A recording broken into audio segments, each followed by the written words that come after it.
신바람 사연 아파트. 오늘의 사연 시작하겠습니다. 안녕하세요.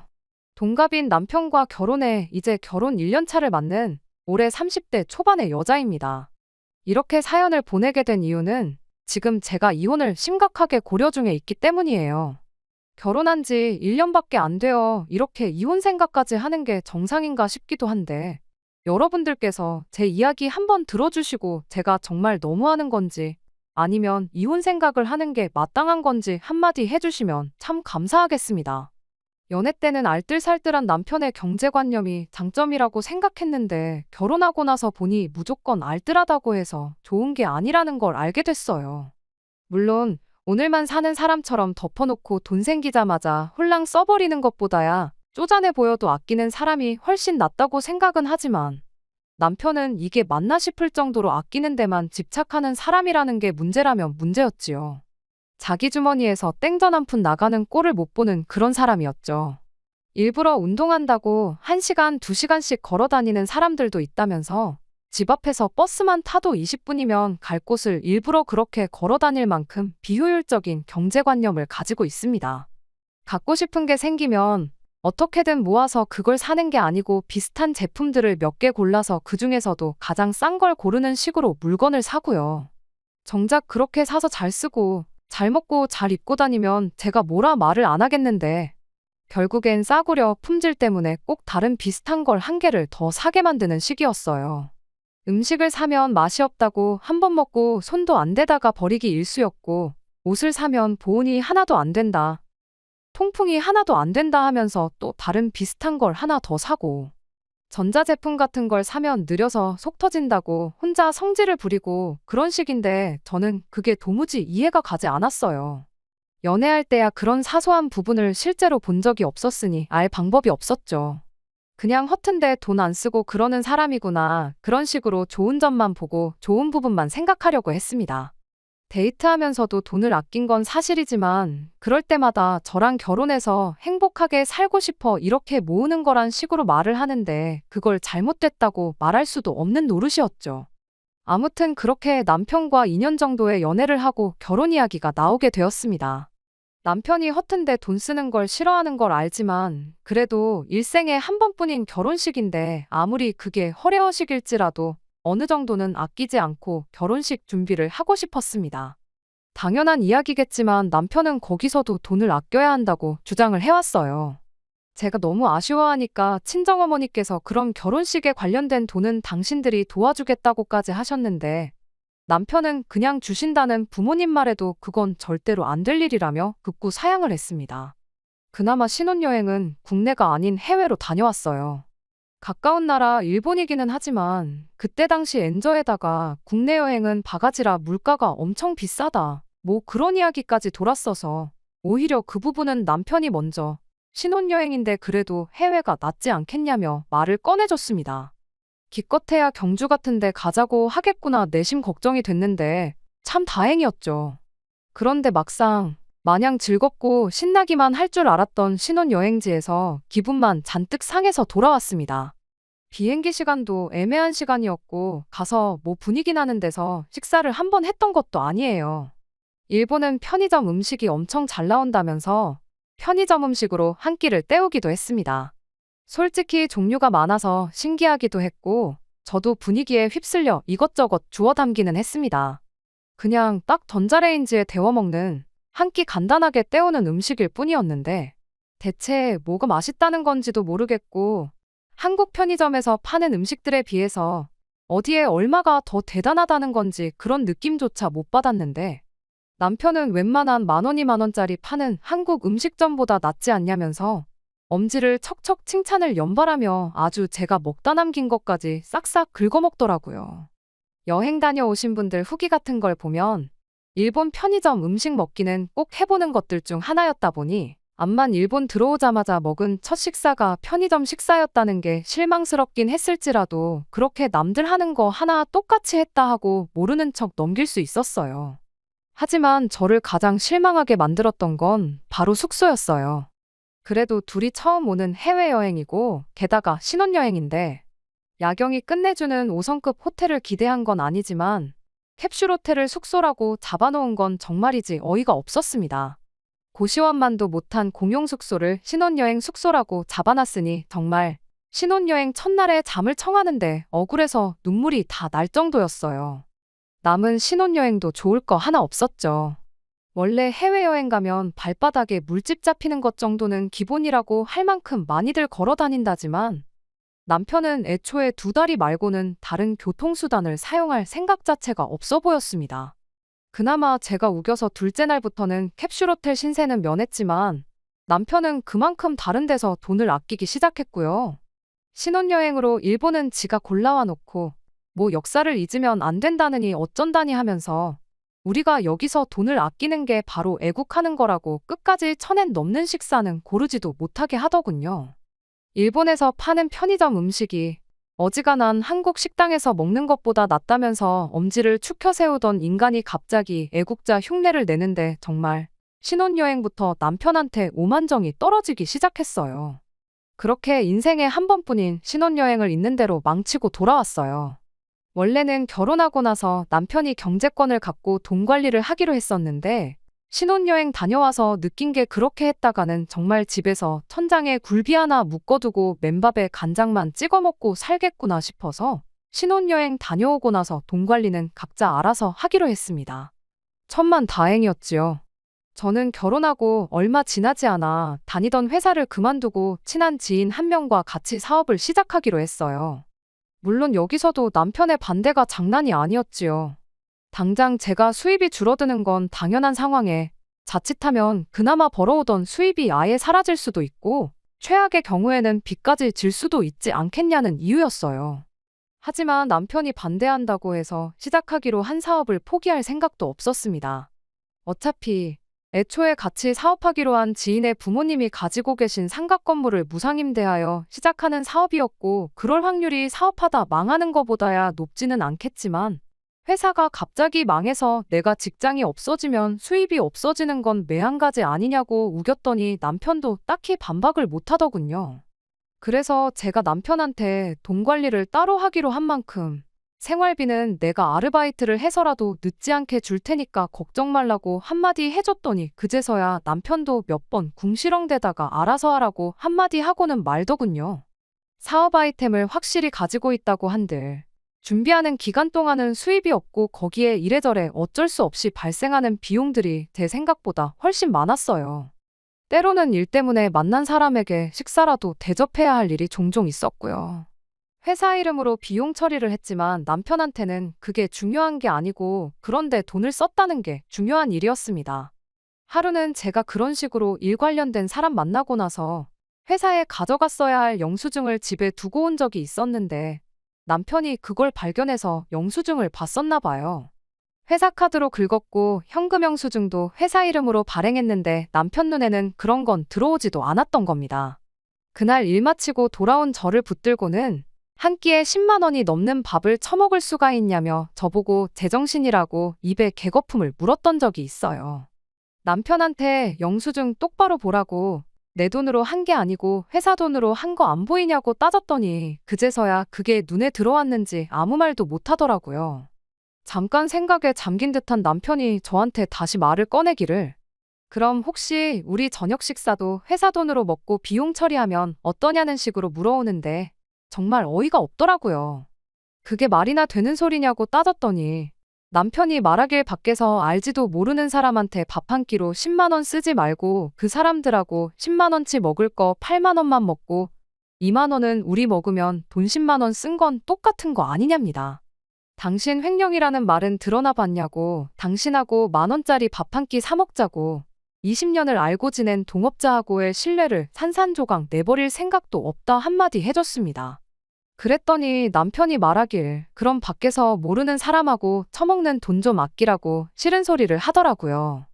비용 처리한다고 그 돈을 전부 돌려주는 것도 아니지 않냐고 어차피 벌게 될 돈에서 나가는 건데 아끼는 만큼 더 버는 거 모르냐고 하면서 말이죠. 남편이 이렇게 돈 한 푼 쓰는 걸 아까워하게 된 데에는 남편 나름의 사연이 있기는 합니다. 남편이 어릴 적에 시댁 형편이 정말 안 좋았었다고 해요. 붕어빵 하나 사 먹는데도 손을 바들바들 떨던 시어머니를 보면서 자라온 남편이었다 보니 자연스럽게 남편도 돈을 아껴 쓰는 게 습관이 되고 말았던 거죠. 어쩌다가 생각지도 못한 손해를 보게 되면 그건 그거대로 무슨 죽을 죄를 진 사람 마냥 죄책감을 느끼고 1,000원 한 장에 벌벌 떠는 사람이 돼버린 겁니다. 하지만 그거야 남편 사정이고 남편이 돈을 아끼는 건 사실이지만 말씀드렸다시피 그 방법이 당장 쓰는 돈을 줄여줄지언정 가게에 대단한 보탬이 된다는 느낌은 거의 없었어요. 티끌 모아 티끌이라고 푼돈 아끼면서 다른 데 들어가는 돈이 또 많았거든요. 시작할 때 말씀드렸던 것처럼 걸어서 2시간 거리는 자전거 타고 2발로 걸어 다니고 하는 건 기본이었지만 체력이 그렇게 좋은 편도 아니라 몸살 나서 알아눕는 게 한 달에 한 번꼴이라 약값으로 들어가는 돈이 또 따로 들었고 갖고 싶은 것과 비슷한 거 싸구려 제품을 사서 버리는 일 또한 부지기수였습니다. 그것도 모자라 어디 길 가다가 자기가 알고 있는 가격보다 저렴하게 팔고 있는 걸 보면 그냥 지나치는 법이 없었어요. 원래는 10,000원짜린데 세일하고 또 세일을 해서 이제 1,000원밖에 안 한다느니 하면서 이런 건 1,000원 주고 사는 게 오히려 더 이득이라고 하면서 필요도 없는 걸 사오질 않나. 어디서 쓰레기 같은 걸 얻어와서는 혹은 주워와서는 이걸 자기가 잘 고쳐서 중고로 팔아야겠다며 수선도구 사는데 들어간 돈도 무시 못합니다. 그렇다고 그걸 고쳐서 중고로 시세대로 팔았냐 하면 그런 물건들은 손에 꼽을 정도로 없고요. 제 남편은 무작정 안 쓰고 모으는 것만이 좋은 게 아니라는 걸 보여주는 단적인 예 그 자체였습니다. 그래서 이런 사소한 일까지 남편과 돈 때문에 계속 불협화음이 생긴다는 게 답답할 노릇이었지요. 그래도 그런 서로의 다른 점을 하나씩 맞춰 살아가는 게 결혼이라 생각했고 그런 자린고비 같은 모습만 빼놓는다면 저한테만큼은 정말 잘했던 사람이니 시간이 지나면 익숙해지거나 서로가 반발짝씩 양보하거나 하면서 자연스럽게 해결될 문제라고 생각했습니다. 그런데 결국 남편에게 크게 실망하게 되는 일이 하나 있었어요. 남편이 뭐 개인적으로 필요한 물건이 있었나 본데 그걸 운 좋게 중고장터에서 신품급 매물을 찾았나 봐요. 택배로 받으면 그만인 물건이었지만 겸사겸사 저랑 데이트도 할 겸해서 직거래를 하기로 했으니 거기 좀 다녀오자고 하더라고요. 얼마 전 일이니만큼 남편이 짠돌이처럼 구는 게 어느 정도 익숙해진 상황이었다 보니 저도 별 불만 없이 같이 거기를 다녀오기로 했어요.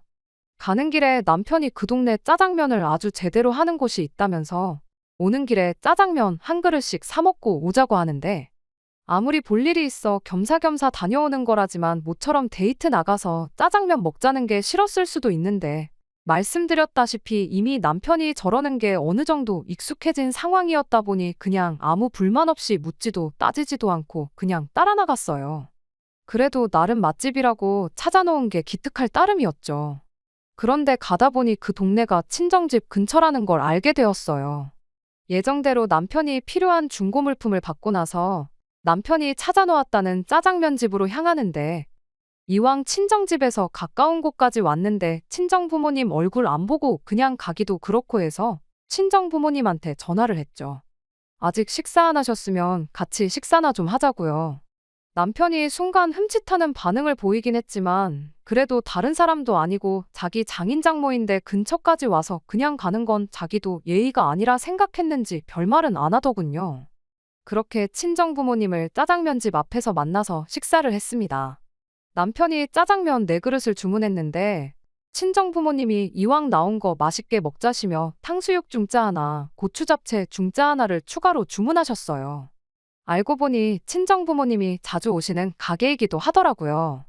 여기 짜장면도 맛있지만 탕수육이랑 특히 고추잡채가 진짜 맛있는 집이라면서요.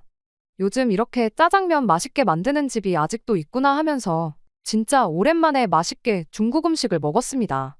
남편이 도통 탕수육이랑 고추잡채에는 손을 안 대길래 장인장모님 많이 드시라고 손을 안 대는가 싶어서 제가 일부러 남편 짜장면 위에다가 탕수육도 올려주고 고추잡채도 덜어주고 했어요.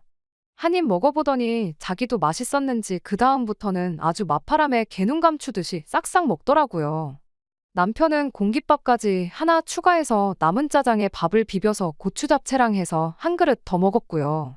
설거지를 따로 안 해도 되겠다 싶을 만큼 바닥이 다 보이게 싹 쓸어 먹었고 계산은 남편이 했어요.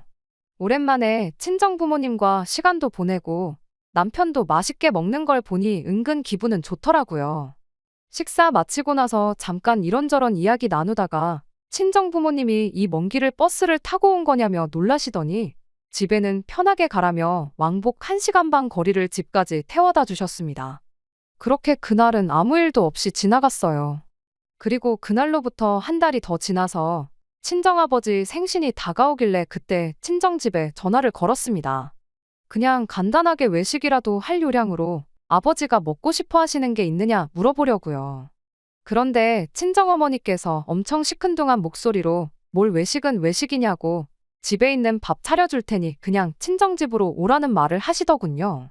모처럼 생신인데 외식하자고 제가 몇 번을 말했는데 친정어머니가 생일이 뭐 대단한 날이라고 외식까지 하냐며 자꾸 거절을 하다가 나중에는 왜 그렇게 시큰둥한 반응을 보이셨는지 그 이유를 알려주시더군요. 친정어머니가 사위가 또 맛있게 외식하고 돈 내놓으라고 할까봐 너네랑 외식은 못하겠다고 하시는 거예요. 처음엔 제가 들은 게 진짜인지 제 귀를 의심을 했습니다. 친정어머니한테 그게 무슨 소리냐고 되물었는데 친정어머니가 그제서야 그날의 일을 저한테 말해줬어요. 식사 마치고 친정부모님이 저희들 집에 내려다 주시고 집에 돌아가는 길이었는데 남편한테서 문자가 한 통 왔더랍니다. 잘 먹었다고 그런 심심한 인사 한마디 보냈을 줄 알았는데 문자 내용을 보고 기가 막히셨다네요.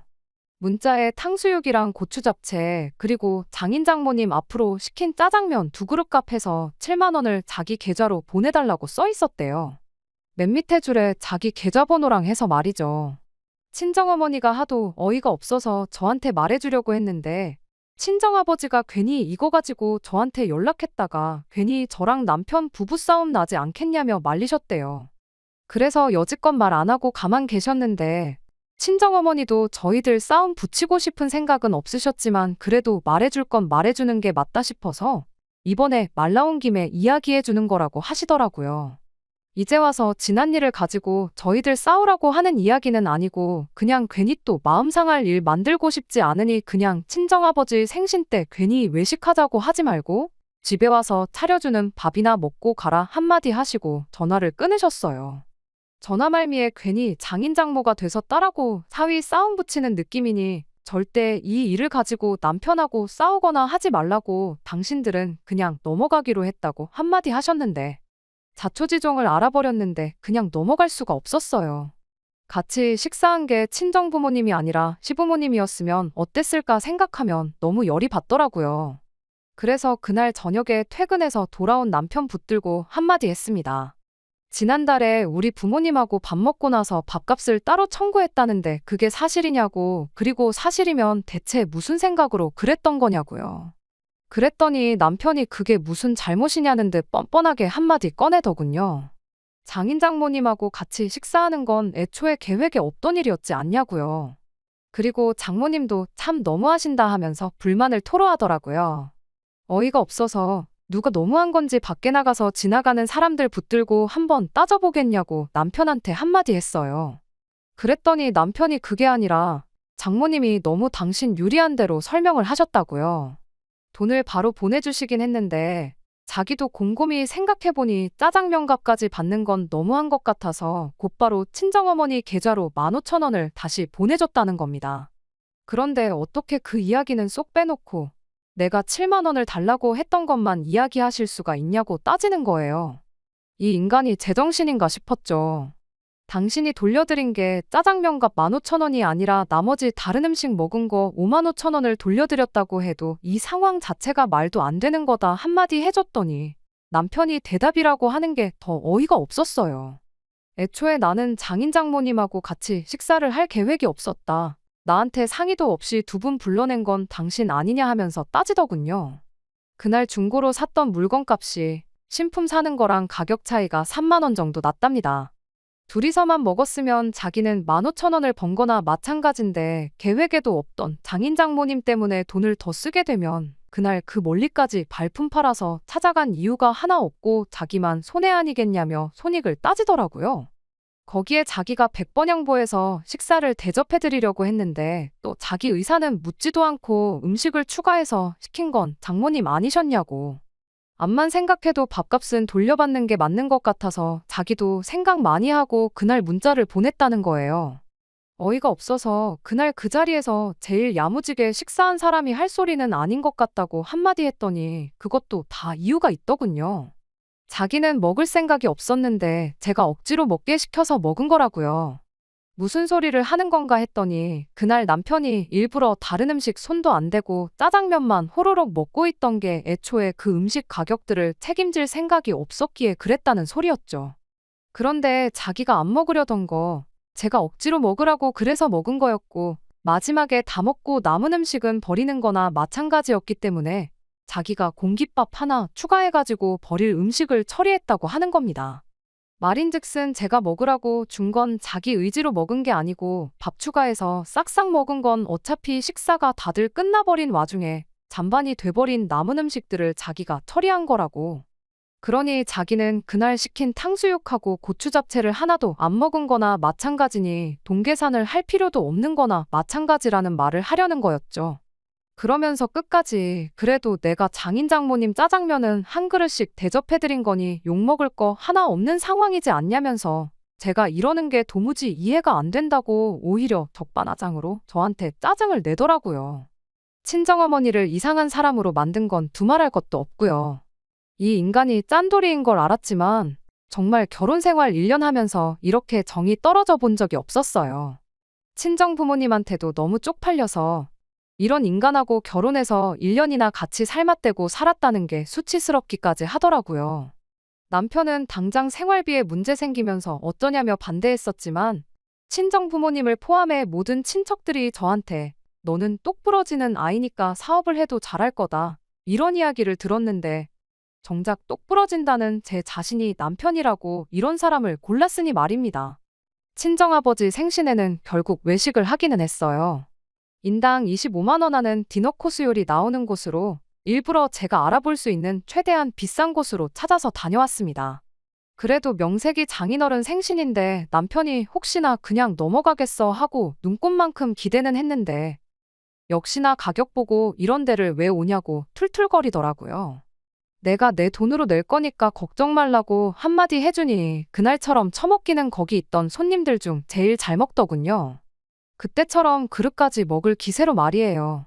그런데 또 다 먹고 나서는 여기는 무슨 식당이 돈을 이만큼이나 받아 처먹고 음식은 쥐똥만큼밖에 안 주냐고 간에 기별도 안 간다고 하면서 자기 회사 근처에 있는 한식 뷔페 이야기를 하더라고요.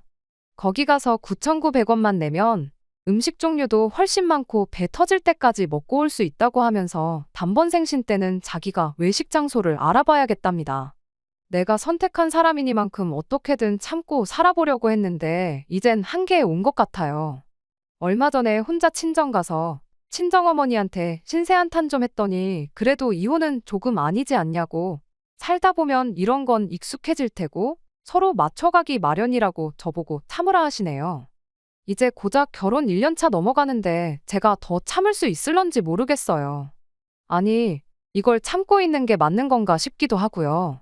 이 결혼 누가 등 떠밀어서 한 것도 아니고 제가 선택해서 한 결혼이긴 하지만 그 누구의 탓도 할 수 없다는 거 알지만 이렇게 계속 사는 게 맞는 건지 싶습니다. 안녕하세요. 오랜만에 이렇게 다시 찾아뵙게 되었습니다.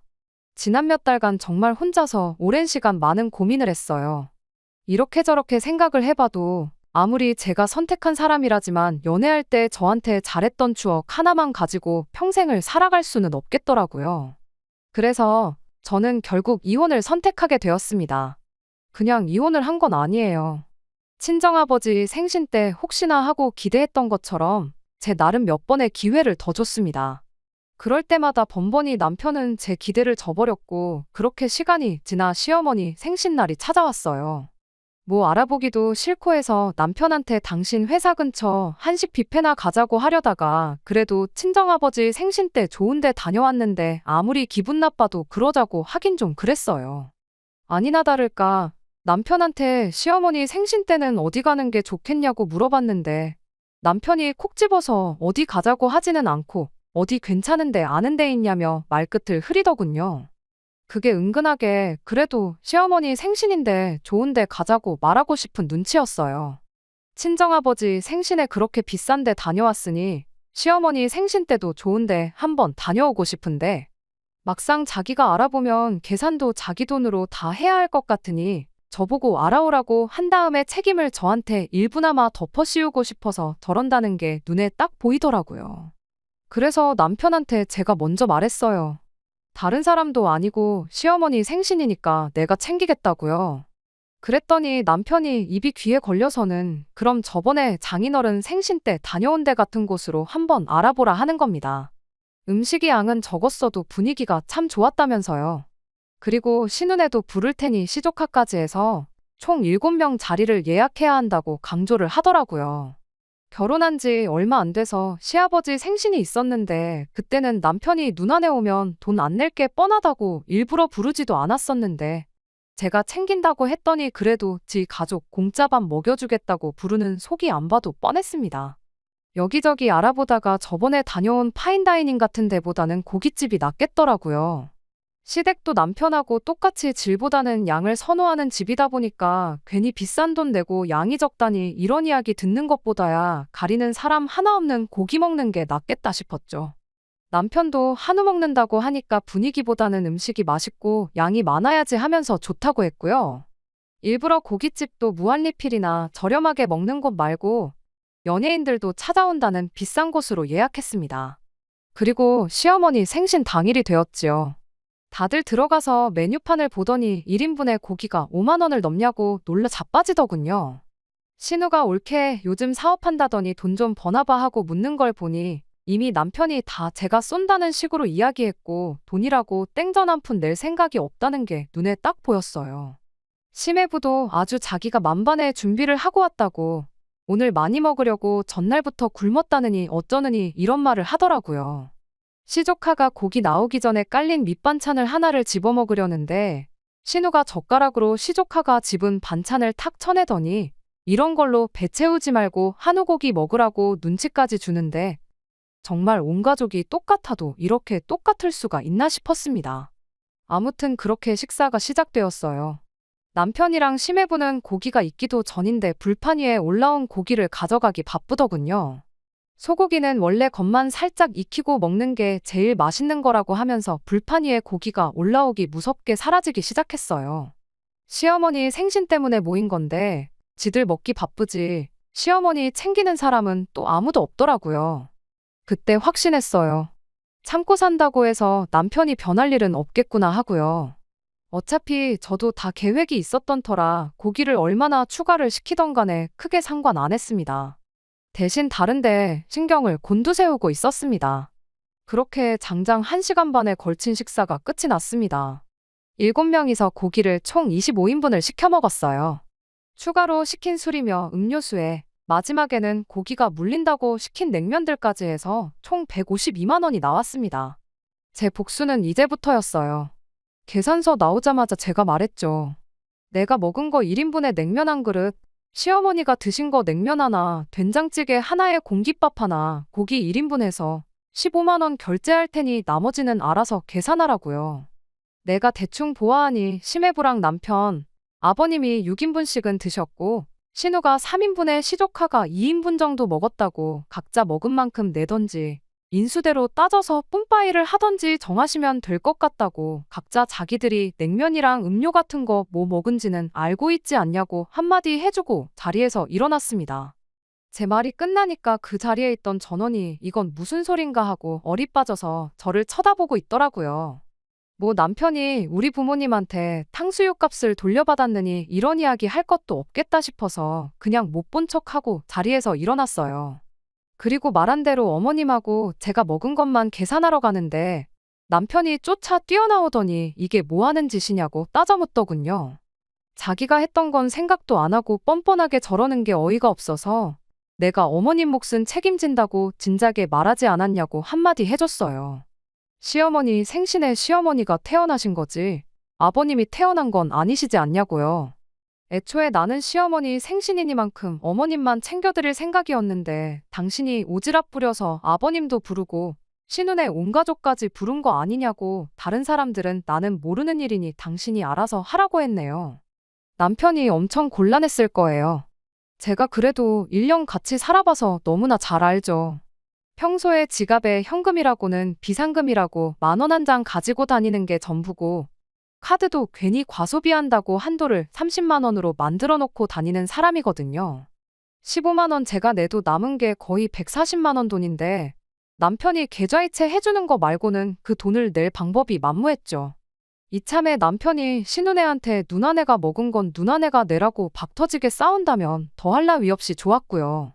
손님이 엄청 많은 가게였는데 남편이 그래도 체면 때문에 쪽팔렸는지 별말은 안 하고 자리로 돌아가더군요. 그러자마자 시어머니가 쫓아나와서 이게 다 무슨 일이래니 묻길래 시어머니한테는 진짜 이유를 말해줬어요. 시어머니가 이 상황을 이해하고 남편과 제 사이를 중재해주길 바란 건 아니었는데 그 부모의 그 자식이라고 시어머니도 똑같은 말을 하더군요. 그때는 상의도 없이 부모님을 짜장면 집에 오라고 했던 제 잘못이 맞으니 당신 아들이 우리 부모님한테 탕수육 값을 청구한 게 잘못된 일이 아니라고요. 그래도 남편 잘못이라고 인정해주고 다음부터는 적어도 가족들 연관된 일에 돈 아낄 생각 말거라 한마디라도 해주셨다면 그냥 그날 그 자리에서의 일은 해프닝이라고 넘기고 남은 140만 원도 제 돈으로 계산할 의사가 있었어요. 그런데 시어머니까지 같이 나서서 이렇게 정을 떼주니 오히려 고마울 노릇이었달까요? 그래도 말해놓은 게 있으니 그냥 제가 먹은 것만 계산하고 갈까 싶었지만 그러지는 않았네요. 그렇게 저랑 시어머니 몫만 계산하고 나와서 저는 혼자 택시 타고 집에 돌아갔습니다. 어떻게 합의를 본 건지는 모르지만 제가 집에 도착하고 한 2시간 정도 지나서 남편이 집에 돌아왔습니다. 그 와중에도 교통비 아끼겠다고 걸어온 건지 아주 온몸에 땀이 뻘뻘 난리도 아니었어요. 비싼 밥 먹고 그걸 그렇게 빨리 소화시키면 어쩌냐고 제가 한마디 했더니 남편이 폭발해서는 저한테 화를 내기 시작했어요. 애초에 시어머니만 챙긴다고 했는데 다른 가족들 부른 건 당신 아니냐고, 다른 사람들 몫은 사실 부른 사람인 당신이 냈어야 하는 거 아니냐고 빈정거렸죠. 그랬더니 남편이 그때 탕수육 가지고 아직도 그러고 있냐고 하면서 그때랑 지금이랑 같냐고 하는 겁니다. 그때는 그냥 날이었고 오늘은 어머니 생신이지 않느냐고요. 가족들 앞에서 꼭 그렇게 내 쪽을 줬어야 했냐 따지길래 아주 이제는 가족들 앞에서는 체면 챙기고 내로남불까지 하고 있냐고, 돈 아끼는 것도 좋은데 그렇게는 살지 말라고 한마디 해줬어요. 더 실갱이 해봤자 좋은 꼴 볼 것도 없고 설명해봐야 어차피 저만 잘못한 걸로 몰아갈 게 뻔한데 이야기 더 나눠봐야 얻을 게 뭐 있나 싶더군요. 그래서 그냥 길게 볼 것도 없이 이 길로 이혼하자고 했어요. 남편이 이혼을 자기가 해주겠냐고 근검절약하는 게 이혼 사유나 되겠냐며 버티길래 한번 자신 있으면 버텨보라고, 한번 누가 이기나 끝까지 해보자고 하고 그 길로 짐 싸서 친정으로 나왔습니다. 진흙탕 싸움까지 갈 만반의 준비를 하고 있었는데 의외로 남편이 순순히 이혼 서류에 사인을 해주더군요. 100% 승산이 있었다면 남편도 끝까지 갔을 테지만 뭔가 자기도 뒤가 구리다고 생각한 건지 아니면 질 수도 있다는 조언을 들었겠구나 싶더라고요. 괜히 소송비에 위자료까지 물어줄 생각을 하니 그 손해를 감당하기는 싫었나 봅니다. 결혼 1년 차밖에 되지 않았다 보니 이혼 과정에서 그닥 복잡한 문제는 없었습니다. 손해는 죽어도 보지 않겠다는 주의다 보니 오히려 별 탈 없이 빠르게 이혼을 할 수 있었네요. 친정어머니는 그래도 결혼한 거 좀 더 버텨보지 그랬냐고, 시간 지나면 분명히 어느 선에서 합의점이 생겼을 거라 그런 식으로 말하시는데 아마 그날 중국집에서 있던 일을 저한테 말한 게 불씨가 되어 이혼을 했구나 싶은 마음 때문에 더 죄책감을 가지시는 것 같아요. 어머니한테 그것 때문에 마음 쓰는 거면 그러실 필요 없다고, 어차피 그거 아니었어도 다른 일로 정 떨어져서 이혼했을 거라 말씀드렸죠. 그랬더니 친정어머니도 나중에 가서는 차라리 잘 됐다고, 어차피 이혼할 거였으면 한 살이라도 어릴 때 해야 새 출발의 기회도 생기고 그러는 거 아니겠냐시네요. 남편이 돈 때문에 아이는 최대한 늦게 갖자고 이야기했는데 그게 천만 다행인 것 같습니다. 다행히 제 사업도 어느 정도 자리를 잡아가고 있고요. 혼자가 되었다 해도 제 자신 하나는 건사할 수 있겠다 싶어요. 결국 제가 사람을 잘못 보고 옳지 않은 판단을 내린 게 발단이 돼서 이혼한 거나 마찬가지니 그 누구의 탓을 하지는 않으려고요. 혹시나 다른 분들도 저처럼 콩깍지 때문에 단점을 장점으로 받아들이는 분이 계신다면 결혼은 현실이니 다른 시각으로 한번 생각해 보는 것도 나쁘지 않다고 조언 한마디 해주고 싶네요. 끝까지 들어주셔서 감사합니다. 오늘의 사연은 여기까지입니다. 구독과 좋아요, 알람 설정 부탁드리고 더 좋은 사연으로 다시 찾아뵙겠습니다. 감사합니다.